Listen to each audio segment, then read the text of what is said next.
This is Tag Your It, the show where we get your favourite fashion creatives in the hot seat. I'm Kwon. I'm Alex. And today we're tagging in Edric. Thank you for having me. Low on your body, they want your kiss. None of the booty, yeah, why not my charging? No negotiation. Okay, so do you want to talk us through the outfit? Ooh, do you know what? First things first, I did not get the camo memo. And I would have appreciated if someone would have told me, you know, No, this is the is vibe last we're minute. going for. But No, it's we were cool. interlinked this morning. I got to hers and she I was went, like, my outfit's camo, what are you doing? I was like, oh. Not I even like a little text. Edric, Nothing, literally. We're in camo. No, I should Just have, pack to be something fair. in your bag. Our style's really different, we didn't think this would happen. Well, it's actually cool. I don't even own anything camo. But anyway, Timberland Supreme hiking boots, Ooh. 7 stores, vintage Moncler jacket, just a plain COS t-shirt underneath, and then the glasses. I don't know if either of you guys wear glasses, but right now I can't decide whether I count glasses as accessories It or is. not. Is it? Because you Do you wear can't. glasses? I meant to. I meant to, I'm actually legally blind. See, this is the Or thing. I feel it. Like, this feels like it's no longer an accessory, like it's a necessity. Like, Yeah, I but you don't. can get different shapes, styles, you can change it up every day. Because if you're chrome heart, technically that's an accessory. Do you know what I mean? I like So- everything. If I had money, my glasses collection would be on top. I Right feel now, like it's can one of afford those things you Specsavers. build it out over time. So Yeah. these were expensive because of the lens. Okay. So I feel like I'm gonna get more frames over time and then, you know, different whatnots. man. But these are Saint Laurent. Oof. That's the Come on. full fit, you know. You see what I mean? Some like, And some then like- jewellery? I buy jewellery from the most random places that sometimes I can't remember. I think this was from a store in Soho. I want to say Soho. That's like one of the places that I go for rings. I think same with this one. In fact, all three are from Soho. I was just looking at them, I was like, none of these are from abroad. Sometimes I buy jewellery like when I'm I abroad. like Yeah. gold jewellery's good. Yeah, for sure. Same with hats. I buy a hat every time I go. Yeah. I travel somewhere. We were That's like the expecting a thing. hat from you today, I can't lie. You know what? I was thinking about it, and then I got a trim yesterday. I was like, you know what? Show it off. Do you know what it is? Why not? I was this close to putting a hat on, you and know what it is? I'm still tempted, low key. What to put it on? Yeah. Midway then through with the you- episode. yeah, I was just- Do you know what, guys? You've seen the trim now. Now that the trim's done, I might grab. Yeah, it's calm, bro. So Edric, we're gonna play a game of Iced Out, and this is just to get to know you a bit better and just see, you know. Quick fire questions.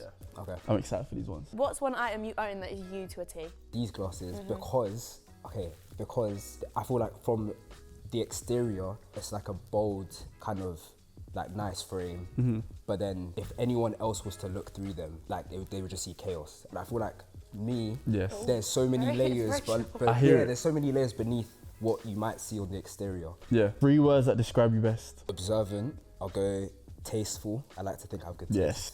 Yeah, I'm delusional. I feel like you have to be. 100%. Hidden talent. I can actually play 5 instruments. Eee. Actually, wait, okay. 3 well, 2 that I taught myself. You see with guitar, like, Yeah. you learn like one song that Okay. you can play. So I can play bass and electric guitar. Okay. But the instruments I actually learned as a kid. So I learned piano, violin when I was like 3 and 4, both passed like grade 8 diploma. Yeah. And then oboe diploma as well. Do you guys have hidden talents? I'm great at architecture. Like if you on Sims though. On Like on Sims, oh, yeah. allow it, bro. I play Sims in it. What do you mean? How is that a hidden talent? I could build the maddest city on that game. On my life. That's It's a not talent. hidden talent. Have you played Sims? Have you played Sims? Do you know how hard it is to build in that game? The biggest lesson entrepreneurship is teaching you. There's nothing wrong with things going wrong or like failure.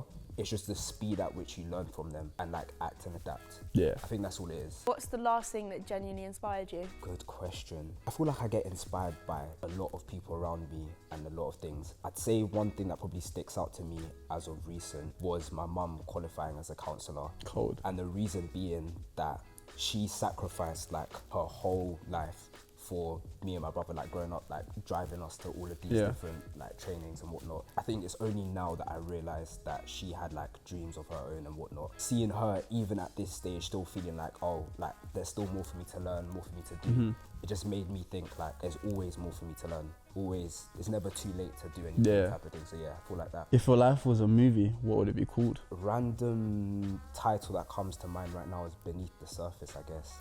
This one's not that deep, but if your house was on fire and you could only save 3 shoes, what are you saving? Firstly, my square toe Martin Rose. Oh, they're buff. Bro, They're too nice. those, yeah, they might have to put that in my coffin. Maybe my Alexander McQueen Cubans. Can I have 4? They're No, good. No, 3.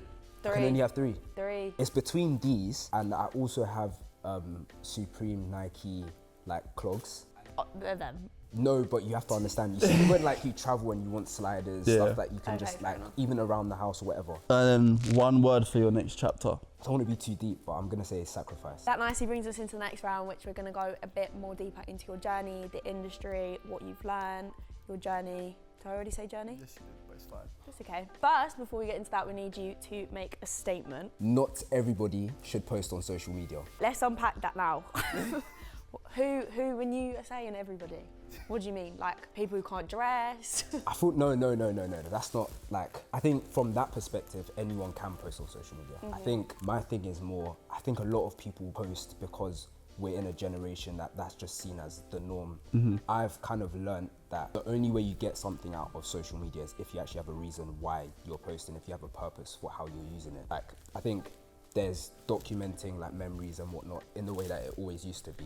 There should be no pressure attached to creating content or whatever. And then there's a side where there's a purpose. You're either trying to sell a product or you're trying to grow a business, whatever. I think people blur the lines a lot. I don't know if you guys see this as well, but in recent months, so many people. Why are you laughing? What are you laughing? Nothing's been said. He actually causes so much trouble. You just see No this one guy said start anything. grinning teeth. You've just got something to say. I know it's brewing. 100%. There's this message going out that's like, just post on social media, just post.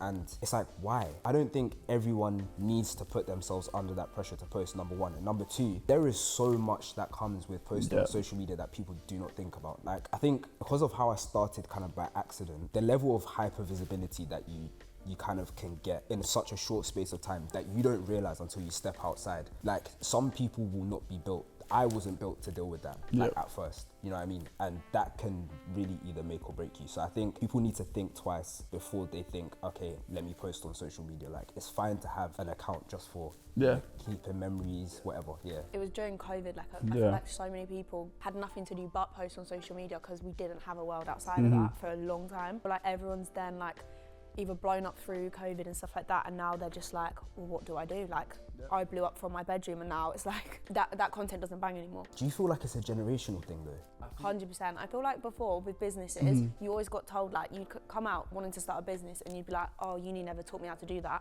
And now it's like people are learning like it's easy to start a business, but it's hard to maintain one because especially with social media. If you don't have social media as a business owner now, I think you're so cooked. Nothing prepares you for like going viral. Like you can't pick and choose when you go viral, and then now you've got to deal with people's opinions that really and truly.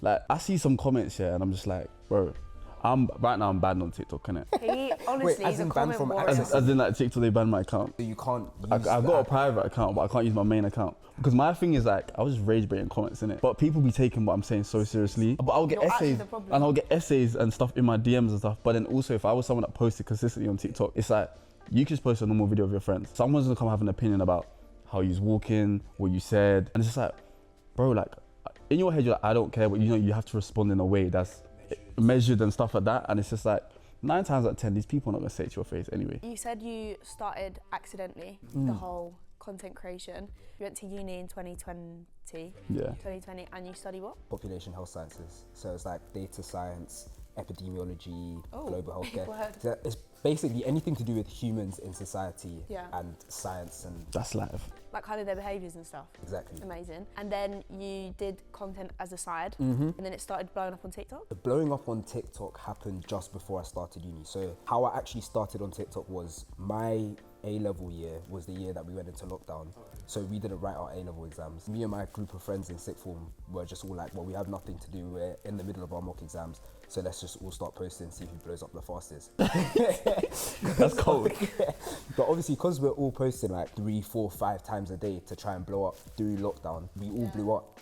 So I think I started uni with like 70,000 followers or something like that. Yeah. And again, that was the first time I've stepped out of home and lockdown. Yeah. And I'm seeing the response of people outside that I don't know.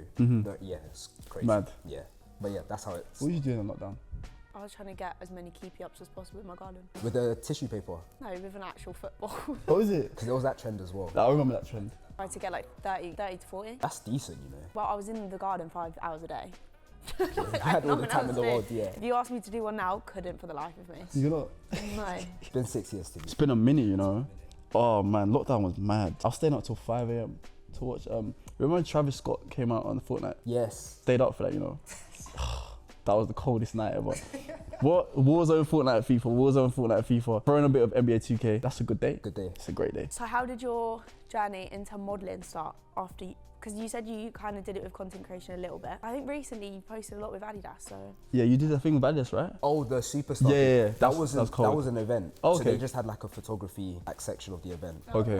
And I got a picture. Yeah, actually now that I'm thinking about it, it doesn't look like an actual shoot. Does it job though? See? That's good marketing. I think that was good from them. Like everyone had their own individual pictures that you could take home. I put mine at home and my mum keeps trying to put it like in the living room or something. Like, oh, you should frame this, you should keep it. I'm like, Mum, no, it's not. It was an event. Yeah, it's not that type of thing. Yeah, but to her, it's like, oh my God, you were with Adidas. Exactly. No, that's sweet. So modelling for some like shoe stores, Tower London, Pepsi, I guess you can count that. Right, Kendall Jenner. I hate Pepsi. Worst drink. Coke Zero. I can't say I drink Pepsi, to be honest. I don't know who's reaching for that. I'm not really a fizzy drink type of. I've cut them down. Yeah, I'm not. Yeah, I wouldn't say it's formed that much of a part of like my journey that much. Like my brother modelled a lot more than me. And I think through seeing his journey, like I was satisfied with like, You said I'm not going through that. I'm actually good. Like there just seems like a lot, but yeah, like I've always been more on the like personality side of things. And just like creation on my own platforms more than modelling, I would say. Yeah, like, cause I was gonna say like with all like the different stuff you've done, like whether it's social media, modelling, obviously your experience in biotech and stuff, like, how has your definition of success changed? All industries are very different, so you might have different goals being in those industries as well. So my definition of success changes like every day. Yeah, I feel like it has to though. Like as you learn new things, you're exposed to different things, and it's gone from like maybe more material things when I was younger to more wholesome things. It's true like, though, yeah. You know, wanting to help people around me, whatever it might be. So I think it's changed a lot, and it's still changing. And I think the older I get, it'll probably keep changing. Maybe when I have kids. Some people, for example, like he went into university with 70k. Some people are content with just being 70k followers. I'm at uni, people know me. They're happy with that. But then you've got like the other end of the spectrum. I like using Speed, for example. He's a streamer, like he's doing amazing right now. But he's such a like inquisitive person. Like he's traveling around the world. Like I don't think he has a limit of what he sees as success. He just wants to just meet so many people. And then because of that, it's allowed them to just see so many different things. You know what I think it is as well? I think if you don't attach your success to numbers, it allows you to think like there's so much more development and growth for me to do. Like I think even like TikTok aside, my social media aside, going into uni to the uni that I went to was an achievement in itself for me. I had goals and dreams completely separate to social media before like any of this kind of came about. So this has all just been like a blessing that I'm capitalizing on and leveraging for different reasons, partly by accident, but like there's still a whole Edric outside of that. Growing up, I always wanted to be a doctor. Okay. Then I got to like the deadline day of the application and I was like, I don't know if I want to go to uni for like 7 years. So changed and then ended up doing the course that I was doing. I think the 3 years at uni is when I felt the most lost, because where I'd had that dream for so long, that was the first time I was like, I actually don't know what my future looks like. Then ended up falling into biotech through an internship, and then my goals and dreams and success became like rising to the top of that and being successful in that, maybe working in the US. Yeah, but then things changed. Even in uni at one point, I wanted to go into law.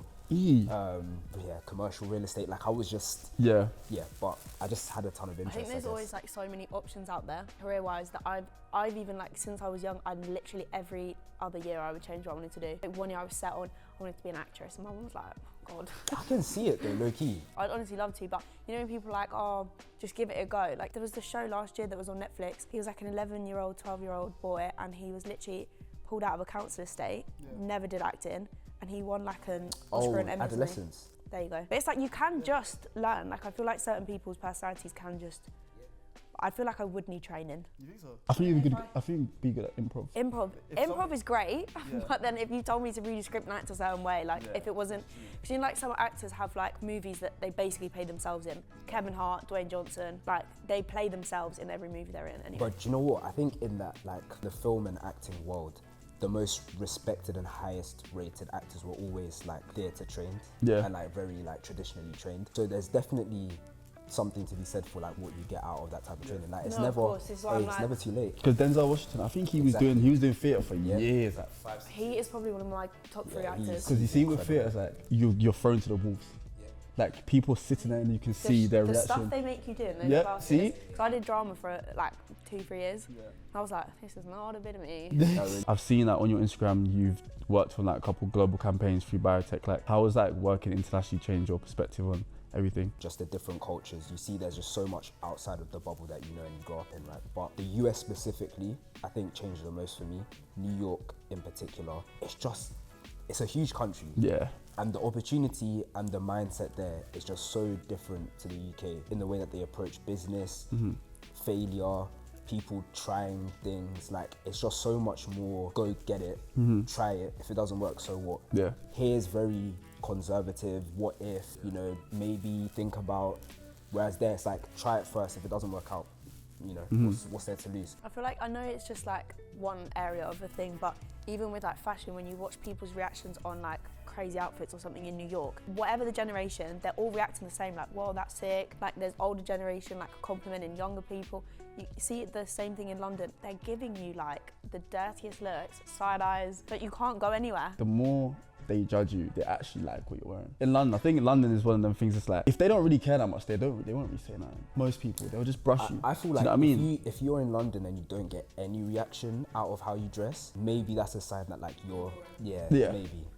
I think it's tough here though, because I feel like everyone when they grew up got told like London's the place. Like, when you move there, everything's going to change for you. Like, so many career opportunities, so much fashion going on. And even when you get here, everyone's like, so like keeping to themselves. Like, God forbid you share information. I think it's how America like advertise the dream. Like, it's American dream thing. When I went to New York, funny enough, the first time I ever went, I went to film public interviews for Fit Clash when I was doing it. When I did public interviews in London, getting people to be in videos, like, I felt like I was pulling teeth. Like, genuinely, I'm approaching someone, I'm like, please, like, I know you're gonna say no, at least say it nicely, like, don't just ignore me type of thing. In the US, I remember I went by myself into New York the first time, no videographer, nothing, and I was on Spring Street, and I've seen guys with cameras, so I just walked across the road to go and introduce myself, which was even out of my character. Before I'd even got to them, one of them's come over, yo, oh, what you said? Oh, you're from London? Oh, were you filming? Da-da-da. Let me help you. That whole week, 2 of those guys, they took me around New York, showed me around New York, like, helped me film all of the content, everything. I was just like, could that have happened in London? No. I don't know. No. I don't think anyone's sparing a week of their time. I'm gonna shout you. Yeah, bro. And they would just not shout you. Yeah, let me know where you're on. You're never hearing from them again. You know what I mean? You touched on Fit Clash. What was that like starting the thing? Because you did say it off camera, but it just didn't work out for you. But like, what was the kind of lesson? I learned a lot about what I was trying to do and what I thought, the direction I thought it was going to go in. I think just coincidentally, now what my focuses are on, I just don't have the time to focus on it in the way that it needs. But whilst I was doing it, I think I gained certain skills that at the time I took for granted, but now I recognize how important they are. So for example, like we're talking about going and doing public interviews, and that resilience that you gain from just hearing no over and over and over again. That when I was going into business and like, you know, there's times where I needed to ask for something or just whatever. The fact that my brain just wasn't wired for, oh, what if they say no? I can now trace that back to just being so used to the rejection that like, I don't care for it anymore. With regards to Fit Clash, I think, again, it was, I don't know if the timing of it was also a thing. Like, in terms of people were interested in fashion, but I don't know if it was as widespread then as it is now. In the sense of not just streetwear specifically, but like, you know, wider, different alternative styles of fashion. Because I really was burnt on not just interviewing people who I necessarily dress like or other people might like their style. So I think that was also a factor. But it was doing really well, and who knows, maybe I might actually. I think Cheeky plug. The one with the that was a good episode, to be fair. I prefer your outfit better though. Bro. Ooh, that was a vibe. I might get him on, hold on. Don't start making enemies. No, but the first thing you'll say when he sits down is, so Kwon, you said you preferred Edric.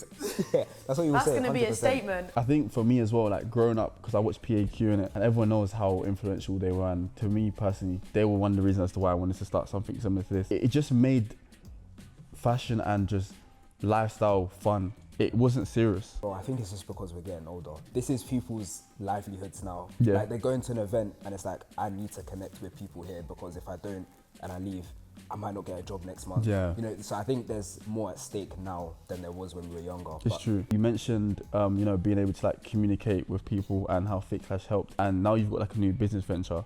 So like, how did it's a healthcare startup, right?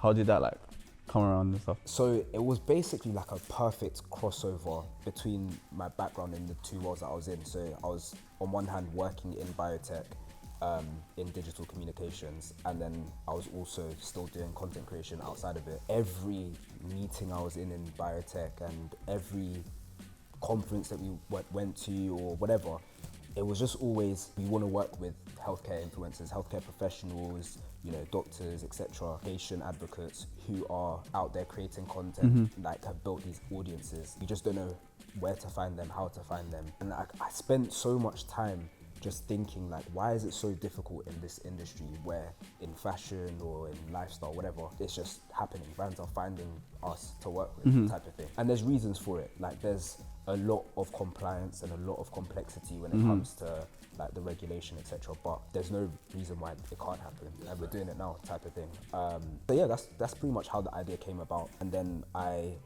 brought my co-founder Reese, who I met in uni. He was studying dentistry at the time.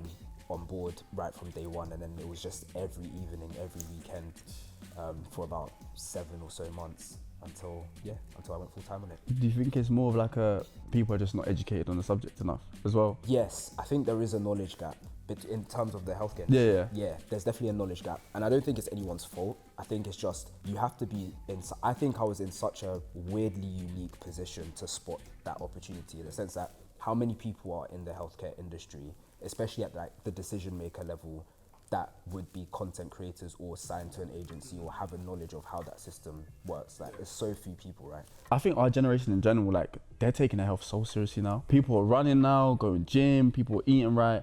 Even if they're doing it half-heartedly, I think people are generally starting to take their healthcare more seriously. And it is important because, especially like, I've seen a few videos online, and I don't know anyone personally, but I've seen like TikToks of like people within a black community where they've passed away from like sickle cell, and I know stuff like that is such a big thing. And I think there just needs to be more like educational stuff like that. Around health information online in general, there's people giving it that don't have the qualifications and credibility to give it. This is also, I feel, this would be my statement. Not everyone should do aesthetics. Like, if you didn't go to train how to use a needle, why are we sticking it in people's faces? I didn't even get the words out, but it's emotional. Like, it scares me, the amount of people are like, oh, I got lip filler, I got this filler, and I'm like, oh, who did you go to? And they start saying, oh, just this esthetician. I'm like, and she got her qualification where? This isn't to like write off every person that does it, because I don't want to get cancelled, but this isn't to write off their experience. But I don't think that like people have gone to guardrails around it. Yeah. No, it's fair. Like, no, because this is the thing, like, people don't know how much goes into all of these professions in terms of people learning. So my brother's in dental school now, and like he will do scaling and stuff on patients now that I don't know when that starts in dental school, but I know that they spent a lot of time learning those things to be able to even be in the position to do that for patients. There's scaling tools being sold on TikTok Shop. So that just puts into perspective, like, even if you have a certain level of uncomfortability with a dental student doing something or a procedure, there's people at home doing it for themselves, and they haven't even spent a day on a dental. Yeah, that's scary. I don't see what I mean? Why are we selling things? But the thing is, like, stuff like that seems obvious to you, to me, to you, because like the things that are specific to us that we're interested in, we know kind of what it should take for you to be able to understand these things. There's areas for all of us outside of our interests that we probably don't know how much actually needs to go into it, and how much goes into the qualifications and the credibility. But there's people talking about it online, and I think it's really one of the main impacts that I'd love for the agency, all of our talent to be able to have, is to be able to really spread the message of how important credibility behind healthcare information is online. Oh, and ChatGPT. Oh, that as well. When everyone just diagnoses themselves on ChatGPT, you do definitely do that. There's not necessarily anything wrong with seeking the information out with all the tools that you have, right? But it's just about knowing that you're not the best person to make the judgment on how to go about it or what the diagnosis actually is. You know what I mean? So yeah, I guess that's the dream. Yeah. Is that one day everyone kind of knows, okay, cool, I have all of these tools at my disposal, I'm getting all of this information, but I still want to check what a doctor has to say about it, or what you know, the dentist has to say about it, and a qualified one. Some people might know you just for fashion. Some people might know you just for like just normal general content creation. And now that you've stepped into a world that for them they're like, I did not know Edric was into this. How does your audience and your followers even like react to this new part of your life? That's a great question. Two things. I think there was always a kind of level of awareness that there was more to me than fashion, because like there's been parts beforehand where I posted things like maybe when I was in uni or whatever. So I think there was like a little bit of an awareness, but I think the second thing is like the response has been good mainly because people also see the need for what we're doing in the space. And so people are like, well, I didn't know Edric was into this before, but great that he is. And like I've had a lot of like really, really nice support since I've posted like a couple of things about it so far. So if you know what your purpose is for the videos you're putting out and why you're creating content, all of those things become kind of like afterthoughts. Like I know why I'm posting some things around healthcare and, you know, Cortex Collective, the business that we're building, is because the impact that we want to have on social media and the healthcare space globally is way bigger than some people that are only wanting to see me for my outfits. Now I'll still put it on 100%. in the videos so that, you know, people are still entertained and they still see what they want to see. But ultimately I would hope that people see the importance of what we're actually doing and are on board with that as well. With like social media, how was work? Like, did they have an issue with it, like you posting and stuff? Do you know what's actually so funny? When I first started, like I hid it for dear life. Like I didn't want anyone to find out. Walked into a restaurant for one work dinner and someone, like one of the waitresses has gone, oh, TikTok boy, in front of like my whole team. So that's how they found out.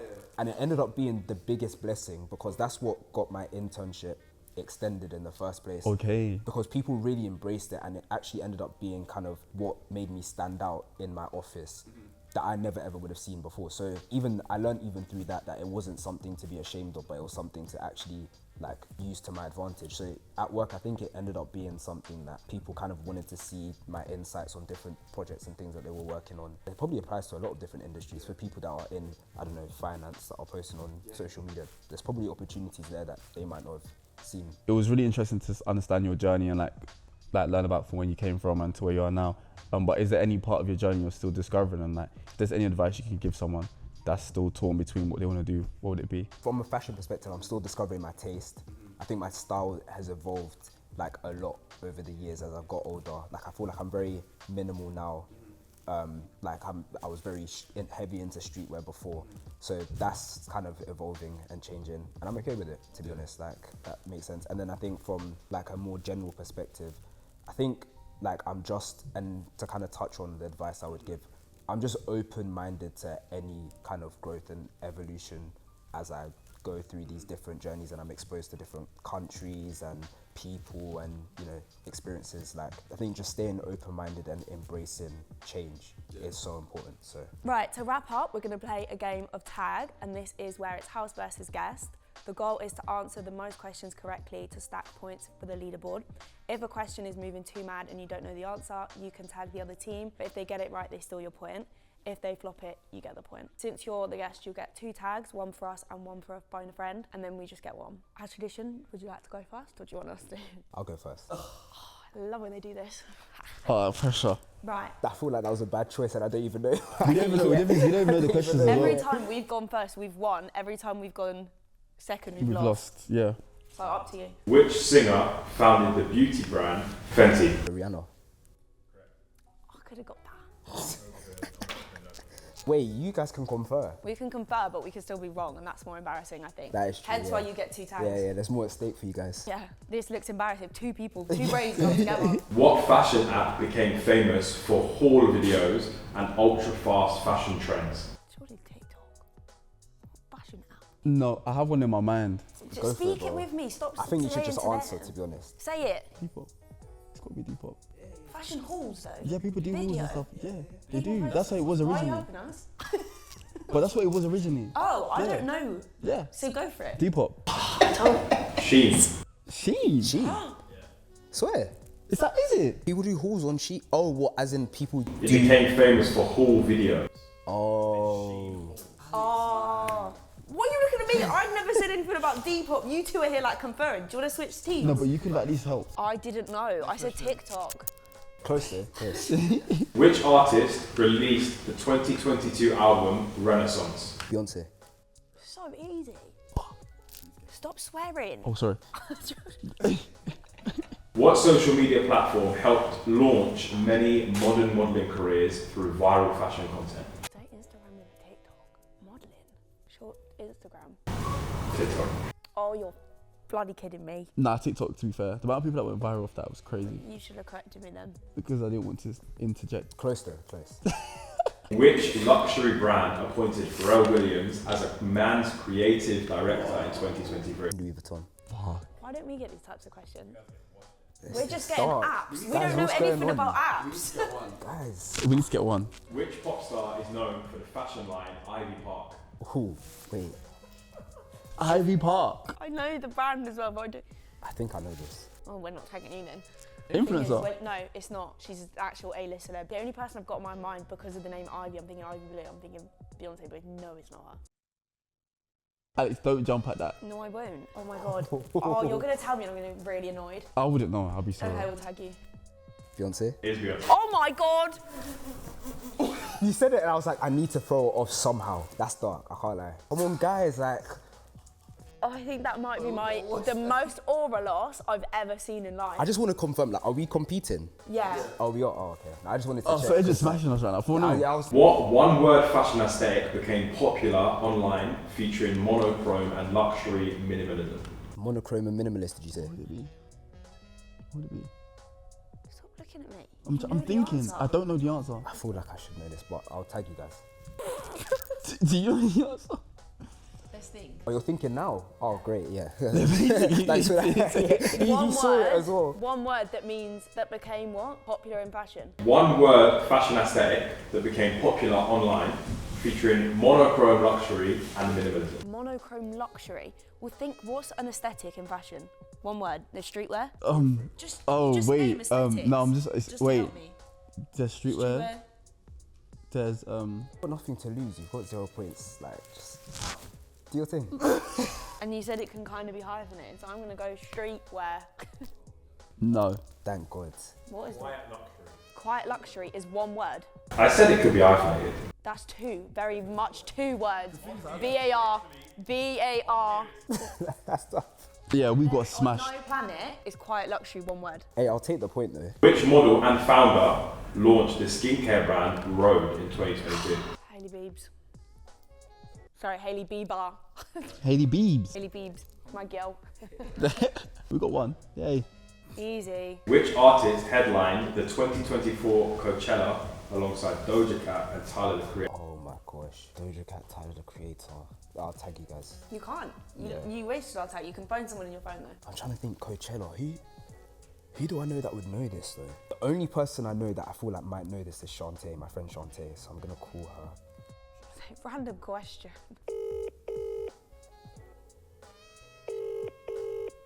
Is she even gonna pick up? Hello? Yo. Quick one, very quick one. I'm filming right now and they've asked me a question and they told me to phone a friend if I don't know. And I feel like you might be the only person that I know that might know this. 2024 Coachella, who headlined it with Doja Cat and Tyler the Creator? You can't Google it.